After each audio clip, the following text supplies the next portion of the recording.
He was a slave, a soldier, a gladiator, and then a symbol of rebellion. Spartacus didn't just fight for survival in the arena. He escaped it and for nearly 2 years led tens of thousands in a revolt that terrified the Roman Republic. They defeated multiple legions and nearly reached the Alps, but in the end the rebellion was crushed and Spartacus fell in battle. His body was never found. This is the world of the Roman gladiator, a brutal machine of blood, money, and spectacle, where life was cheap and death came with applause. But behind the violence was a system, organized, professional, profitable. The first gladiators didn't fight in the Colosseum. They fought at funerals. In the 3rd century before Christ, Roman aristocrats held ritual combats between enslaved people as offerings to the dead. Blood was a religious sacrifice. But over time, the ritual turned into mass entertainment. By the 1st century before Christ, politicians sponsored games to win public favor. Emperors used them to show power and distract the people. The Colosseum became the centerpiece.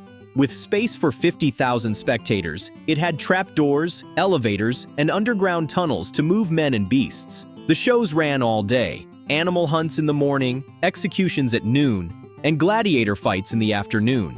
But who were the fighters? Most were enslaved people, prisoners of war, criminals, or men bought at auction. But not all were forced. Some Roman citizens volunteered, seeking money, glory, or a new identity. They trained in schools called Ludi. The most famous, Ludus Magnus, stood beside the Colosseum. Inside, recruits lived under strict discipline. Training was constant, meals were controlled. Weapons were made of wood until fighters mastered technique. Each gladiator belonged to a fighting type. The Murmillo used a gladius and a heavy shield. The Retiarius fought with a net and trident, wearing almost no armor. The Secutor was built to fight him, with a smooth helmet and small eye holes to avoid the net. There were also the Thriacs, with curved swords and small shields, and the Hoplomachus, who fought in Greek style with spear and round shield.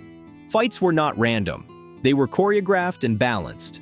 Fighters were matched by skill, style, and size. The goal wasn't always to kill. Gladiators were expensive. A good one took years to train. Most matches ended with one man surrendering. Death came only if the sponsor ordered it, and that decision could be swayed by the crowd. Sometimes mercy was granted, sometimes it was not. But the myth of the crowd choosing life or death with a thumbs up or down, that's fiction. Romans never used those gestures.